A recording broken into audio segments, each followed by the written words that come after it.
ఇంకా మా ఇంట్లో అయితే నా ఈవినింగ్ రొటీన్ చూసేసేయండి. ఇక్కడైతే మా మమ్మీ నైట్ డిన్నర్ ప్రిపేర్ చేస్తుంది. విండోలో నుంచి హాయ్ చెప్తుంది మీకు.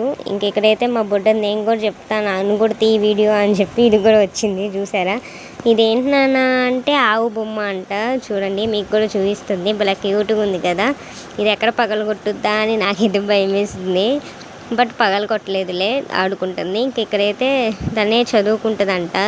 ఇలా పిల్లలకి మనం కొన్ని యాక్టివిటీస్ చేయిస్తుంటే వాళ్ళకి స్కిల్స్ కూడా డెవలప్ అవుతాయి కదా. ఇంకా దాన్ని అయితే స్కూల్లో జాయిన్ చేయిద్దామని అనుకుంటున్నాము. ఇక్కడైతే మా మమ్మీ చూసారా ఇక్కడ చపాతీ అయితే చేస్తుంది. ఇంకా మా మమ్మీ చపాతీ చేస్తుంటే ఇంకా మా బుజ్జి తల్లి ఆగుద్దా. అది కూడా ఒక చెయ్యో ఫింగర్ అయినా పెట్టాల్సిందే, పెట్టందే ఉండదు. చూడండి అది కూడా చేస్తుంది ఇక్కడ చిన్న గిన్నెలో వేసుకొని. ఇంకా ఊరి నుంచి మా అమ్మమ్మ అయితే వచ్చింది. ఇంకా మా అమ్మమ్మ నేను కలిసి అయితే ఇక్కడ డిన్నర్ కంప్లీట్ చేసేస్తున్నాము అంతే. ఇంకో వీడియోతో కలుద్దాం. Bye bye.